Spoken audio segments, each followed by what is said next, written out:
I never told anybody the full story about that night in the Smokies. Most folks just get the short version. Yeah, I went camping to clear my head after the divorce, got rained on, came home early. They laugh, slap me on the back, say I should have picked a beach instead. If only they knew how close I came to never coming home at all. The papers were signed on a Tuesday in late October. By Friday, I couldn't stand the quiet of the apartment anymore. Couldn't stand hearing her absence in every room. I threw a tent, a sleeping bag, and whatever canned food was left in the cupboard into the truck and drove south until the in-state turned into winding mountain blacktop. Great Smoky Mountains National Park was only 4 hours away, but it felt like crossing into another world. I needed that. I needed trees older than my problems, air that didn't smell like the courthouse hallway. I didn't bother with a proper campground. Too many RVs, too many kids screaming, too many people pretending everything was fine. Instead, I took an old Forest Service road I remembered from years back, one that peters gravel into dirt and finally just gives up altogether. The truck bounced and groaned, but it got me far enough in that the only sounds were wind and water dripping off hemlocks. I found a wide spot beside a washed-out logging trace, maybe 20 feet across, just enough to pitch my little two-man tent without hacking through laurel slips. The clouds were already low and bruised-looking, but I told myself a little rain never hurt anybody. It started drizzling before I even got the rainfly staked. By dusk, it was a steady hiss on the nylon, the kind of mountain rain that doesn't fall so much as hang in the air and soak you anyway. I ate cold beans out of a can, drank a warm beer, and crawled into the bag early. The plan was simple: sleep, wake up, hike until my legs quit, repeat until I stopped hearing the judge's gavel in my head. I must have drifted off, because the next thing I knew my watch was glowing 2:07 a.m., and the rain had turned serious, pounding the tent like it wanted inside. The temperature had dropped hard, every breath fogged. I lay there listening to water run underneath the floor, feeling it creep up through the footprint, wondering if I should have spent the extra $40 on a better site. That's when I noticed the silence between the raindrops. It wasn't total silence. The rain was still coming down, but something about it felt muffled, like the forest had pulled a blanket over itself. And then I saw the light. At first I thought it was a reflection, maybe moonlight catching a puddle, but there was no moon. It was a soft, steady yellow glow drifting between the trunks, maybe 30 yards out. Not a flashlight beam sweeping around, not a headlamp bobbing with somebody's gait, just a single point of light hanging in the dark, perfectly level, moving slow. I've spent enough nights in the woods to know what a lantern looks like when a man carries it. This was that height, that gentle sway, but there was no man. I sat up slow, heart already kicking. The glow came closer, sliding between the trees without hurry, without sound. Rain kept falling all around it, but where the light touched, the drops just stopped existing. They vanished a foot above the ground, like the air around the lantern was hot enough to burn water into nothing. I could actually see a circle of dry space moving with it, a little bubble of dead rain walking through the storm. It stopped right in front of my tent. 10 feet away, maybe less. The yellow light didn't flicker the way a flame should. It was steady, old-fashioned, the color you get from whale oil or coal oil, the kind my granddaddy used before rural electric came through. I could feel the nylon wall at my back, could feel the cold soaking through my sleeping bag, but I couldn't move. My hands were locked on the flashlight I hadn't even clicked on yet, knuckles white. The lantern hung there for what felt like minutes, swaying just barely, the way it would if someone was standing still and shifting weight from foot to foot. Then it tilted, very slightly, like whoever carried it was looking down at the tent, at me inside it. I swear the rain got quieter, like even the storm was holding its breath. I don't know how long we stayed like that. My own breathing sounded loud as a freight train.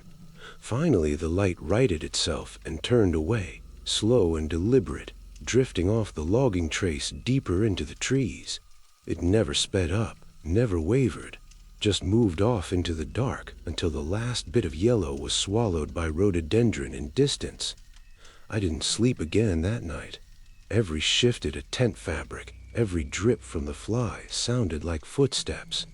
Around 4 a.m., the rain eased to a whisper, and by the time the sky went from black to bruised purple, it had stopped altogether. I waited another half hour, listening, before I found the courage to unzip the door. The forest smelled like wet leaves and ozone. My little clearing was a mess of puddles and churned up mud where I'd walked the day before. I stepped out in my sock feet, not even caring about the cold, and started looking for any sign I hadn't imagined at all. That's when I saw the prints. They started at the edge of the clearing, right where the lantern had stopped. One set only. Old-fashioned square-toed boots, the kind with the little heel you don't see much anymore, pressed deep into the mud like whoever wore them weighed more than any man should. The strides were long but unhurried, headed straight away from my tent and up the old logging trace toward the ridge.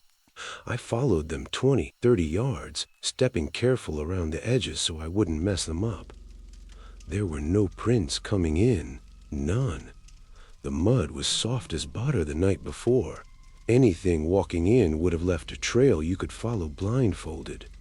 But these tracks just began, like the man or whatever it was had stepped out of thin air and decided to pay me a visit. I stood there a long time staring at those prints. The forest was waking up around me, birds starting their morning complaints, but it all felt far away. Something about the angle of the boot treads looked wrong, too, like the weight had pressed down harder on the outside edge, the way a man walks when one leg is shorter than the other, or when something's broken and never healed right. I broke camp fast after that. Didn't bother with coffee, didn't roll the tent neat, just stuffed everything wet into the truck and drove out with the windows fogged and my hands shaking on the wheel. I kept checking the rear view like I expected that yellow light to come bobbing along behind me. It's been 8 years since that night. I still go to the mountains, still camp, because giving them up would feel like letting whatever that was win. But I stick to designated sites now, places with other people around, and I never ever camp alone when the forecast calls for rain. Sometimes when the weather turns just right, cold fronts sliding down off Klingman's dome, bringing that hard mountain rain, I'll wake up at 2 a.m. with my heart racing for no reason. I'll lie there in the dark, listening to water on the roof, waiting for the silence between drops, waiting for that soft yellow glow that doesn't belong to any living man. Because those tracks I followed up the ridge, they never turned around. They just kept going, deeper into the park, until the logging trace gave up and the laurel closed over them. Rangers say there's no trail up there anymore, hasn't been since the 30s, but mud doesn't lie. And sometimes when the rain is heavy and the night is thick, I swear I can still see it out the window, that lantern swaying gentle, patient, looking for the man who saw it and lived, waiting for me to come back alone. They say the mountains keep their own counsel, and most times I believe it. Emily and I learned that the hard way one October night on the Blue Ridge, when we thought we were running away from the world, but ended up running straight into something that had been waiting a long, long time. We'd been together 4 years, living in a cramped apartment in Roanoke. Both of us worked jobs that paid the rent, but ate the life out of us. By the fall of 2019, the fighting had turned quiet. The kind of quiet that's worse than shouting. We needed to remember why we ever liked each other in the first place. Somebody at work told me about a pull-off on the Parkway, milepost 127, where you could park and hike a half-mile down an old fire road to a flat spot nobody used anymore. No permit needed if you were gone by morning. It sounded perfect. One night, no cell service, no distractions, just us and the trees. We got there late, sun already behind the ridges, air cold enough that our breath hung in front of us. The clouds were low and moving fast, the way they do when a front's coming in from Tennessee. I carried the pack, Emily carried the tent, and we laughed about something stupid on the drive up, the first real laugh in weeks. By the time we found the clearing, the wind had teeth, and the first drops were spittin'. We wrestled the tent up in twilight, swearing at bent poles and tangled guy lines, the way couples do when they're still pretending everything's fine. The rain started for real once we were inside, not a gentle patter. This was a mountain storm, sideways and mean, the kind that makes you grateful for any shelter at all. The nylon snapped and popped like it was taking punishment. We crawled into our bags fully dressed, shared a dented flask of bourbon, and listened to the forest get washed clean. Emily fell asleep first, her head on my chest, hair smelling like wet leaves and that coconut shampoo she always used. I lay awake a while, feeling the ground tilt slightly downhill under us, water already seeping under the footprint. I told myself it was romantic. I was an idiot. I don't know what time the wind quit. One minute the treetops were roaring, the next everything just stopped. The rain kept falling, heavy and straight down now, drumming on the fly so loud I almost missed the other sound. A voice, soft, high, coming from somewhere close. Not words, not at first. Just a string of notes, slow and rising, the kind of lullaby a mother hums when the baby won't settle. Except no mother I ever knew sang quite like that. The melody felt old, older than the mountains, older than English, something that might have been Cherokee once, or older still. Emily stirred against me. "You hear that?" she whispered. Her eyes were wide open now, reflecting the green glow of her watch. I nodded, afraid to speak. The singing was right outside the rainfly, no more than a foot from the mesh. I could feel the cold coming off the fabric where the voice touched it. Emily's hand found mine under the sleeping bag and squeezed hard enough to hurt. We lay there listening. The tune repeated, always the same 8 or 9 notes, gentle but relentless. It wasn't loud, but it cut straight through the rain, like the storm didn't dare drown it out. Emily pressed closer and whispered, "It sounds like it's inside with us." I wanted to tell her she was imagining things, but the hairs on my arms were standing straight, because she was right. The voice felt near, too near, like someone kneeling just on the other side of that thin piece of nylon, singing to the 2 frightened people zipped up inside. I reached slow for the flashlight, thumb on the switch. The singing kept going, soft, patient. I clicked the light on and swept it around the tent. Empty. Just our packs, our boots lined up by the door, the little pile of wet clothes we peeled off earlier. The beam hit the wall and the singing stopped dead, cut off between one note and the next.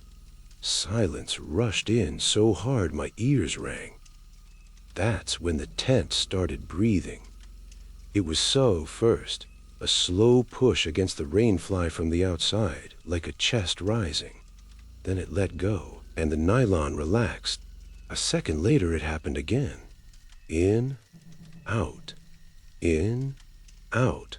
Steady, calm, the rhythm of something huge taking its time. Emily made a small hurt sound and buried her face in my shoulder. I sat up, flashlight shaking in my hand, and watched the wall of the tent move like there was a lung pressed against it. The pushes came from different spots, first a foot in, then the side near Emily's head, then right behind me. Whatever was out there was circling us, slow, feeling the shape of the tent the way you test a melon at the market. I yelled something, I don't even remember what. Go away or leave us alone, the kind of useless thing you shout when you're terrified. The breathing didn't change. If anything, it got deeper, more patient. Rain hammered down, running in sheets off the fly. But inside our little pocket of air, it felt like the world had shrunk to the size of that tent and whatever was kneeling around it. Emily was crying quietly, trying not to make noise. I held her so tight I could feel her heart beat through both our jackets. Minutes dragged. The breathing never spat up, never slowed. It just kept going, calm and certain, like it could wait forever. At some point, the singing started again, softer than before, almost under the sound of the rain. The same lullaby, but now it was coming from inside the tent walls themselves, vibrating through the fabric into our skulls.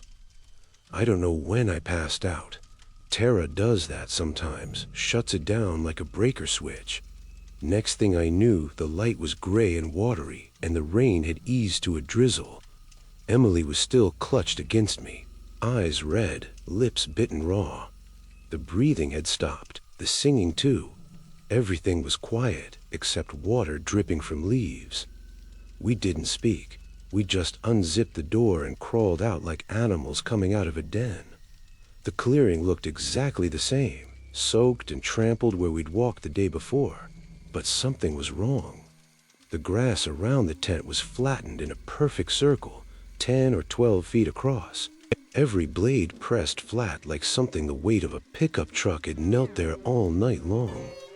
The mud inside that circle was smooth, unmarked. No footprints, no handprints, no drag marks. Just that rang of crushed grass, and, in the center, our tent sitting untouched.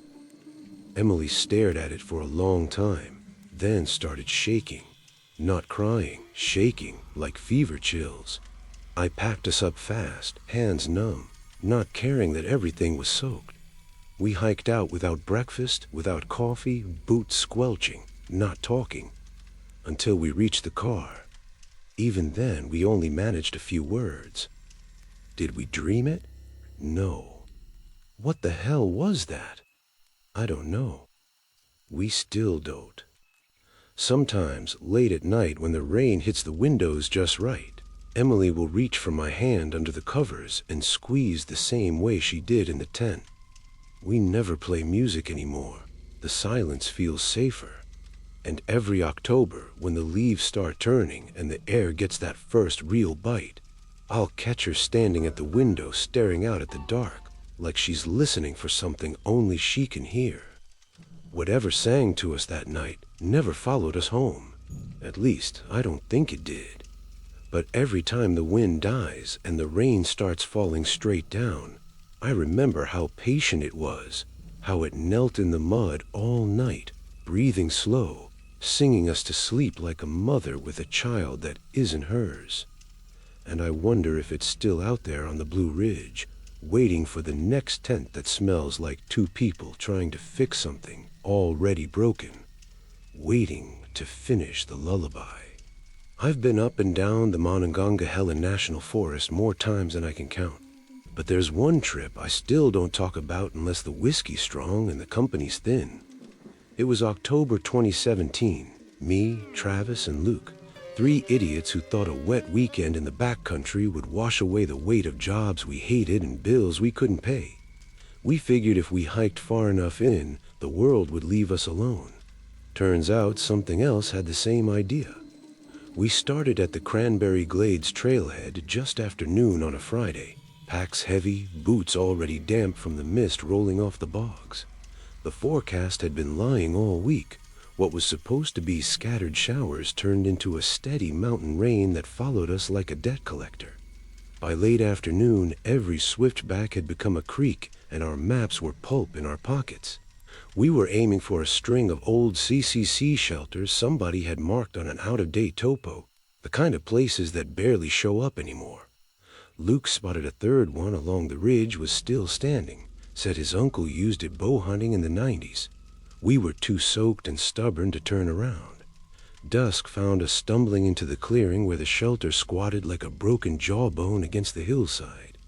The roof sagged on the left side, shingles long gone, but the right half still held. The stone fireplace looked solid enough, blackened from decades of use. We dropped packs under the overhang and stood there dripping, listening to the forest hiss around us. No birds, no squirrels, just water pouring off laurel leaves and a low groan of wind in the spruce. Travis laughed, that nervous bark he does when things are worse than he wants to admit, and said, "Home, sweet home." We spent the next hour gathering wood, anything that looked even halfway dry. Most of it was soaked through, but we found a dead hemlock that had fallen across the trail years ago and still had some heartwood left. We sawed and split until we had a respectable pile. My hands were numb, lips probably blue, but the idea of fire kept us moving. Luke got the kindling going with a wad of birch bark he'd kept in a Ziploc like a survivalist saint. For a minute, the little flame looked brave against all that wet dark, and we crowded around it like it was the last warmth in the world. That first fire lasted maybe 5 minutes. I turned to hang my socks on a nail in the rafter, and when I looked back, the flames were gone. Not dying down, gone.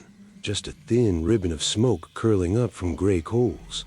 Travis cursed and poked the ashes.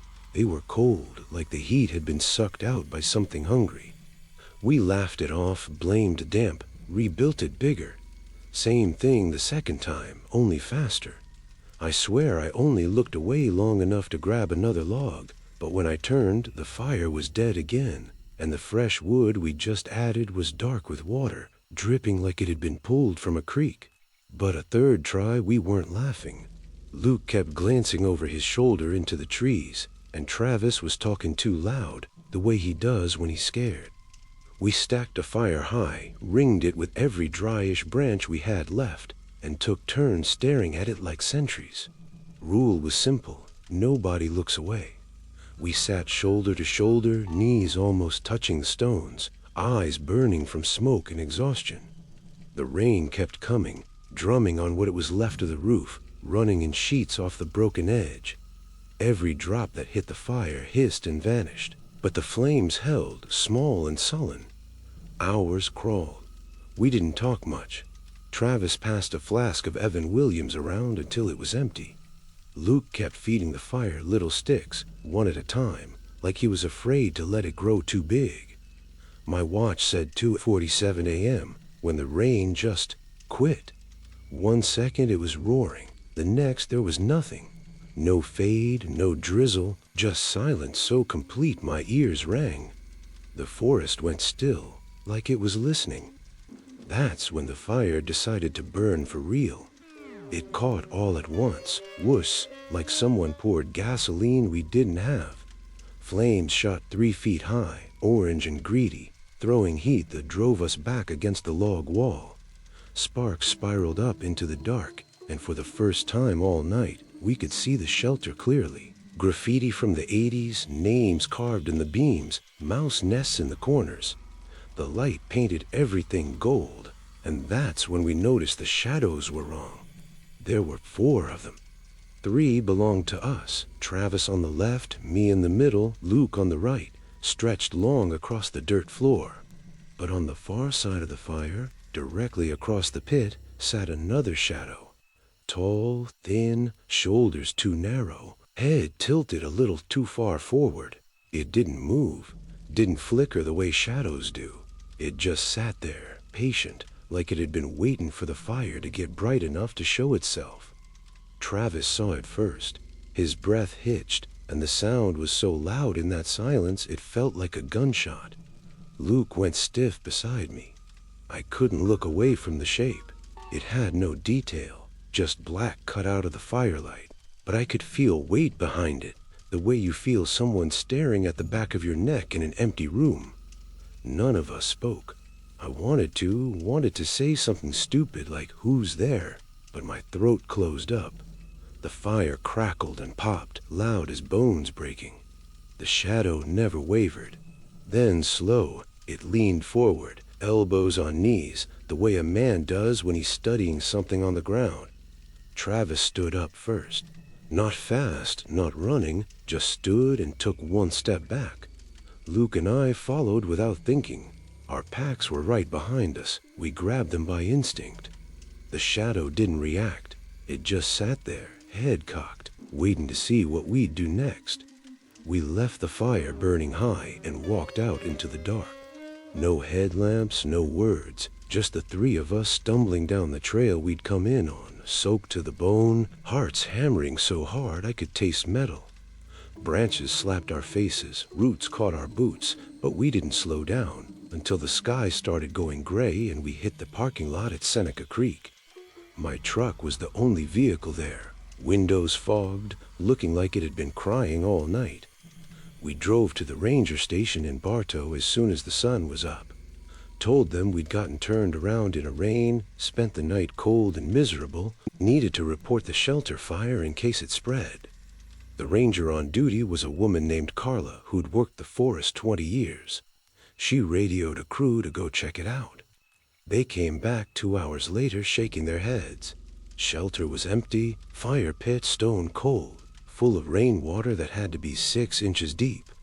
No footprints around it, no scorch marks on the roof beams, no sign anybody had been there in weeks. We didn't argue, just nodded, thanked her, and drove home in silence. I still hike the Monongahela Hills sometimes. Never that ridge, never in the rain. Travis moved to Colorado the next spring, said he couldn't stand the way the clouds hang low here anymore. Luke won't answer when I call. And every October, when the leaves turn and the air gets that wet, heavy feel, I wake up at 3 a.m. exactly, heart racing, tasting smoke that isn't there. Because fires don't just die in those mountains. Sometimes they wait. Sometimes they need 3 living sets of eyes to keep them small. And when those eyes finally look away, the fire remembers what it's supposed to be.